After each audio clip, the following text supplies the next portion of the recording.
এখন থেকে ৩ শ্রেণীর লোকেরা পাসপোর্ট পাবেন না, ফলে বিদেশ যাওয়া বন্ধ। প্রিয় দর্শক, এ বিষয়ে বাংলাদেশের স্বরাষ্ট্র মন্ত্রণালয়ের সুরক্ষা সেবা বিভাগ থেকে একটি প্রজ্ঞাপন প্রকাশ করা হয়েছে, আইন পাস করা হয়েছে। এই প্রজ্ঞাপনে কি বলা হয়েছে, কারা যেতে পারবে না, কাদেরকে পাসপোর্ট দেওয়া হবে না, বিস্তারিত আজকের ভিডিওতে আপনাদেরকে জানিয়ে দেব। তাই ভিডিওটা শুরু থেকে শেষ পর্যন্ত দেখতে থাকুন, জানতে পারবেন এবং শুনতে পারবেন। প্রিয় দর্শক, এখন আর দেরি না করে আপনাদেরকে নিয়ে যাবো সরাসরি মূল ভিডিওতে। চলুন তাহলে দেখানো যাক। প্রিয় ভাই বন্ধুগণ, অনলাইনে বিভিন্ন পত্রিকায় প্রকাশ করা হয়েছে। এখানে দেখতেই পাচ্ছেন যে বিগত জুলাই আগস্টে বৈষম্য বিরোধী ছাত্র আন্দোলনের সময় মানবতা বিরোধী অপরাধে জড়িত দেশ বিদেশে পলাতক এবং ফৌজদারি মামলায় অভিযুক্তরা কোনো পাসপোর্ট পাবেন না। এই ৩ শ্রেণীর লোকের পাসপোর্ট নবায়ন ও ইস্যু না করার সিদ্ধান্ত নেওয়া হয়েছে।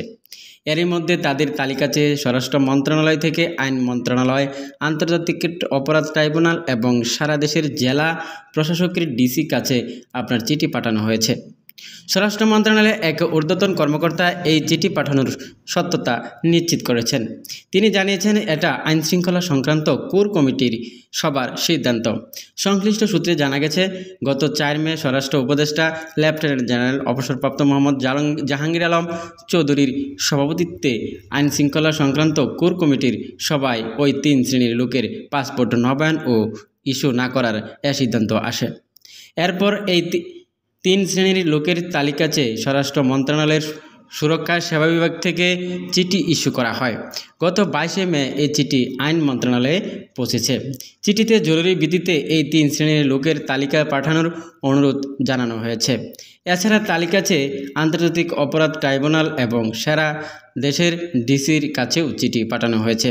প্রিয় দর্শক, তালিকা চেয়ে পাঠানো চিঠির সঙ্গে গত ৪ মে অনুষ্ঠিত ওই সভার সিদ্ধান্ত সংক্রান্ত স্বরাষ্ট্র মন্ত্রণালয়ের জননিরাপত্তা বিভাগের রাজনৈতিক শাখার একটি চিঠির অনুলিপি পাঠানো হয়েছে। এতে বলা হয়েছে, বিগত জুলাই আগস্ট মাসে সংগঠিত ঐতিহাসিক ছাত্র গণ অভ্যুত্থানের ফলে পতিত সরকারের যেসব সহযোগী ও সংশ্লিষ্ট ব্যক্তিবর্গ দেশের আইন ও বিচার ব্যবস্থা এড়িয়ে প্রতিবেশী দেশ ভারতসহ অন্যান্য দেশে পলাতক রয়েছেন, সাম্প্রতিককালে সেসব পলাতক এবং ব্যক্তি মানবতা বিরোধী অপরাধে জড়িত বিভিন্ন ব্যক্তি তাদের পাসপোর্ট নবায়নের জন্য সংশ্লিষ্ট কর্তৃপক্ষের কাছে আবেদন করেছেন অথবা ভবিষ্যতে করতে পারবেন মর্মে জানা যায়। এ ধরনের আবেদনের অনুমোদন প্রচলিত আইন, বিধিমালা এবং ন্যায় বিচারের স্বাভাবিক গতি প্রবাহের পরিপন্থী। উপরোক্ত এসব আবেদনের অনুমোদন দেশের অভ্যন্তরীণ নিরাপত্তা, আইনশৃঙ্খলা রক্ষা এবং ন্যায় বিচার প্রতিষ্ঠার ক্ষেত্রে গুরুতর ঝুঁকি এবং প্রতিবন্ধকতা সৃষ্টি করতে পারবে।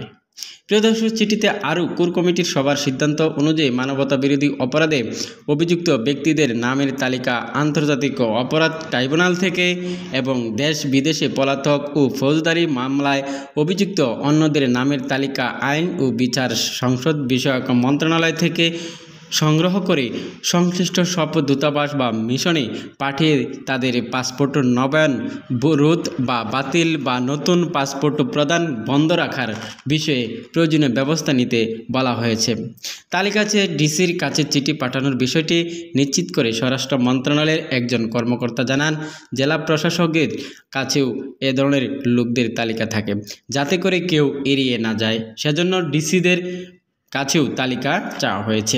প্রিয় দর্শক, এর আগে গত বছরের ৫ই আগস্ট শেখ হাসিনা সরকারের পতনের পর ৩ সেপ্টেম্বর স্বরাষ্ট্র মন্ত্রণালয়ের এক চিঠিতে সাবেক মন্ত্রী এমপিদের পাসপোর্ট বাতিল ও অন্য কোনো দেশে ভ্রমণে কড়াকড়ি আরোপের বিষয়ে বলা হয়। ওই চিঠিতে বলা হয়, দ্বাদশ জাতীয় সংসদ বিলুপ্ত হওয়ায় উদ্বুদ্ধ পরিস্থিতিতে ওই সংসদের কূটনৈতিক পাসপোর্টের প্রাপ্তিকারকভুক্ত সাবেক প্রধানমন্ত্রী, মন্ত্রী, প্রতিমন্ত্রী, উপমন্ত্রী, চিফ হুইপ, সংসদ সদস্য, স্পিকার, ডেপুটি স্পিকার, বিরোধী দলের নেতা, উপনেতা, উপদেষ্টা পদমর্যাদার ব্যক্তিদের অনুকূলে ইস্যুকৃত কূটনৈতিক পাসপোর্ট বাতিল করা হয়েছে। ওই বাতিল পাসপোর্ট ব্যবহার করে যাতে কেউ বাংলাদেশ থেকে বিদেশে বা বিদেশ থেকে তৃতীয় কোনো দেশে ভ্রমণ না করতে পারেন, সেজন্য লক্ষ্যে প্রয়োজনীয় ব্যবস্থা নিতে বলা হয়। তবে লাল পাসপোর্ট বাতিল ছাড়াও বিভিন্ন তদন্ত সংস্থার আবেদনের পরিপ্রেক্ষিতে আরও বেশ কিছু পাসপোর্ট এরই মধ্যে বাতিল করা হয়েছে বলে স্বরাষ্ট্র মন্ত্রণালয়ের সূত্র থেকে জানা গেছে।